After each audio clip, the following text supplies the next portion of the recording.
Assalamualaikum warahmatullahi wabarakatuh.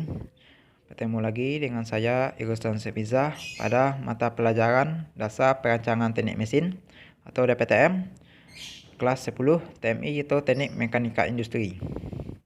Pada pertemuan kali ini kita akan membahas mengenai KD 3.4 yaitu proses pelakuan panas logam. Kompetensi dasar dari KD tersebut adalah 3.4 yaitu memahami proses pelakuan panas logam, dan 4.4 yaitu mengidentifikasi proses pelakuan panas logam. Baiklah, langsung saja pada materinya, yaitu proses pelakuan panas logam. Proses pelakuan panas adalah suatu proses mengubah sifat logam dengan cara mengubah struktur mikro melalui proses pemanasan dan mengatur kecepatan pendinginan dengan atau tanpa mengubah komposisi kimia logam yang bersangkutan. Tujuan proses pelakuan panas untuk menghasilkan sifat-sifat logam yang diinginkan. Perubahan sifat logam akibat proses pelakuan panas dapat mencakup keseluruhan bagian dari logam atau sebagian dari logam. Pelakuan panas secara umum meliputi yang pertama itu pemanasan suhu atau kecepatan tertentu. Yang kedua itu mempertahankan suhu untuk waktu tertentu sehingga temperatur merata antara permukaan dan inti. Yang ketiga itu pendinginan dengan media pendingin, contohnya itu air, minyak atau udara, dan media pendingin lainnya. Syarat-syarat pelakuan panas yang harus dipenuhi, yang pertama yaitu suhu pemanasan harus naik secara teratur dan merata. Yang kedua, alat ukur suhu hendaknya diteliti mungkin. Yang ketiga yaitu laju pendinginan sesuai dengan jenis pelakuan panas yang dilakukan. Proses pelakuan panas ada dua kategori, yaitu sebagai berikut. Yang pertama itu softening atau pelunakan, adalah usaha untuk menurunkan sifat mekanik agar menjadi lunak dengan cara mendinginkan material yang sudah dipanaskan di dalam tungku atau annealing, atau mendinginkan dalam udara terbuka atau normalizing. Sedangkan yang kedua itu handling atau pengelasan, adalah usaha untuk meningkatkan sifat material terutama kekerasan yang tinggi dengan cara celup cepat atau questing material yang sudah dipanaskan ke dalam suatu material. Questing berupa air garam maupun oli. Baiklah, pada pembahasan berikutnya itu mengenai faktor-faktor yang berpengaruh pada proses pelakuan panas.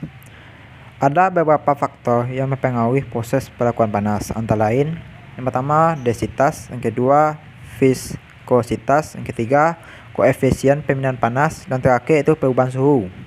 Kita bahas satu-satu. Untuk densitas, semakin tinggi densitasnya suatu media, maka semakin cepat proses pendinginan oleh media pendingin. Yang kedua itu viskositas, yaitu semakin tinggi viskositas media pendingin, maka laju pendinginan semakin lambat. Viskositas adalah sebuah ukuran penolakan sebuah fluida terhadap perubahan bentuk di bawah tekanan geser. Biasanya diterima sebagai kekentalan atau penolakan terhadap penuangannya.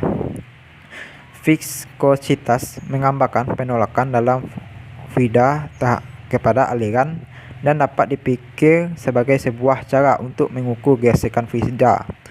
Air memiliki viskositas rendah, sedangkan air sayur memiliki viskositas tinggi.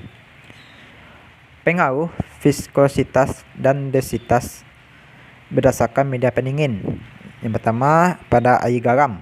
Air memiliki viskositas yang rendah, sehingga nilai kekentalan cairan kurang, sehingga laju pendinginan yang cepat dan massa jenisnya lebih besar dibandingkan dengan media pendingin lainnya seperti air, solar, oli, udara, sehingga kecepatan pendinginan besar. Maka makin cepat laju pendinginnya, nilai kekentalannya 25. Yang kedua itu air. Air memiliki massa jenis yang besar, tapi lebih kecil dari air garam.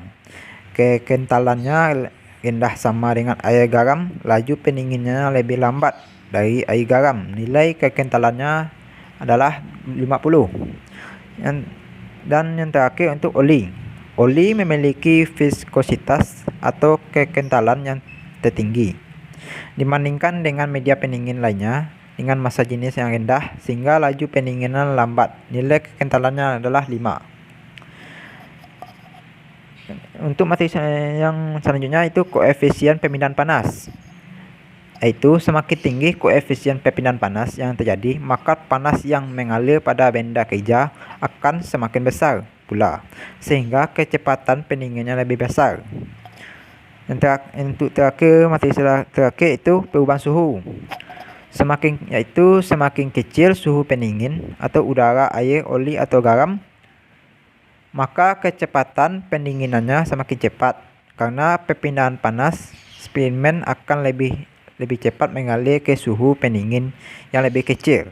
Dari pembahasan kali ini, semoga Ananda dapat memahami pembahasan yang telah disampaikan. Selamat belajar. Jangan lupa buat tugasnya. Saya tutupi dengan wassalamualaikum warahmatullahi wabarakatuh. Selamat bertemu pada pelajaran minggu besok. Sekian, terima kasih. See you.